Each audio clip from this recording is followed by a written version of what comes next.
Oh my gosh, you guys. My little newsies. My brother's son was shot tonight. It is 4 in the morning and I received a text an hour or so ago. So I'm going to head over to the hospital. I know what my nephew's mother is going through because I watched my mother go through when my brother was shot over 20 years ago using a payphone by a drive-by shooter. But right now it's my nephew, and as far as I know, he's in surgery, and I think he was shot twice.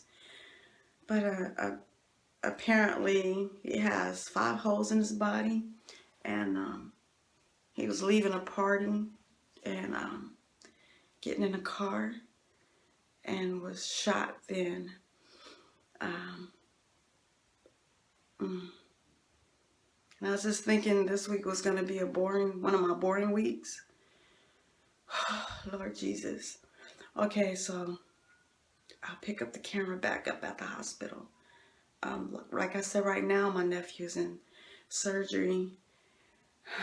My parents, they don't live here in California, and my brother, he doesn't live here in California, so I'm going to go over to the hospital to give the family some support.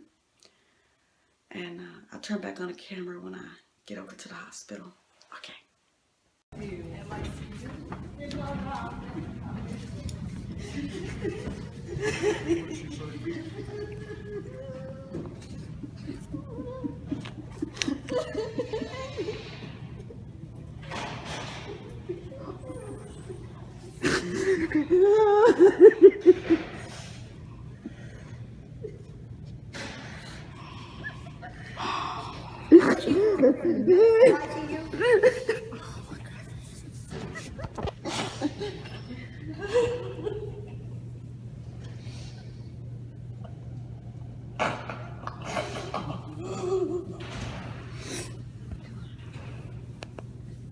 Ureter, which is a tube between the kidney and the bladder. Why? Basically because the boy went just next to it. And now we're thinking about a blast injury. You know, I don't see an injury now, but in the next 24 hours we should be able to see something, if any. What is that, because it's like the swelling was starting to go down or something? Or? Oh, it's because the tissues look good. It's almost like someone gets beat up, and at first it doesn't look that bad, but then in a matter of a few hours, you start seeing bruises and something like that.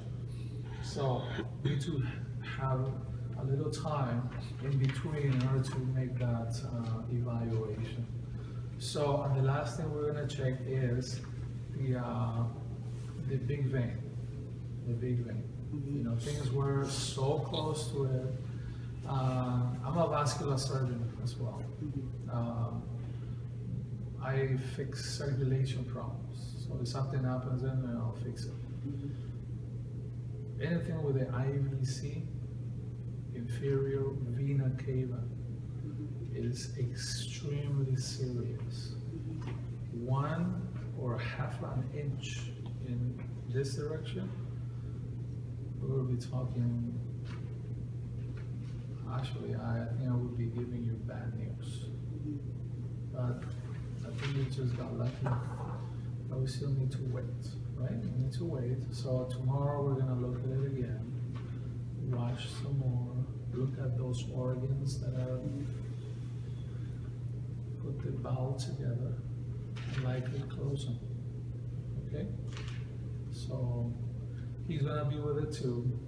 He's gonna be sedated on purpose. You know, he's a big guy. I mean, he has tubes in his throat. I mean, he's gonna want to get him out.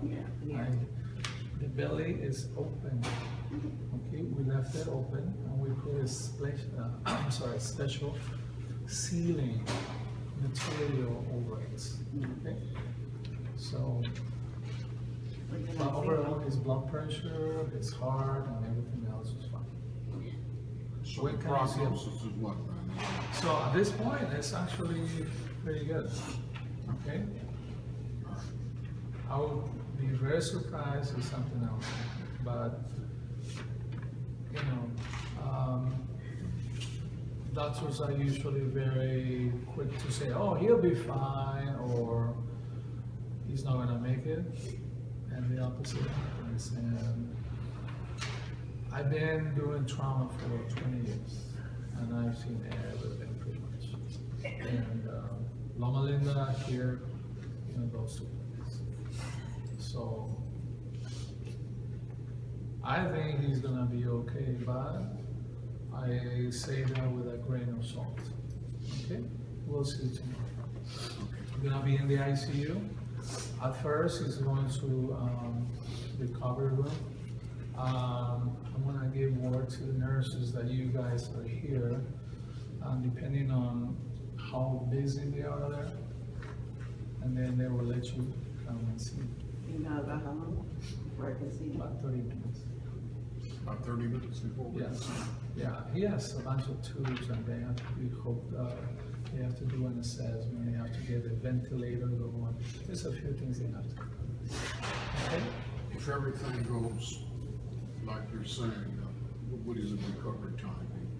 So say next surgery tomorrow and everything's closed, a week, 10 days out of the hospital. But he'll be able to walk and everything. We'll see. We need to wait. For that one, we need to wait.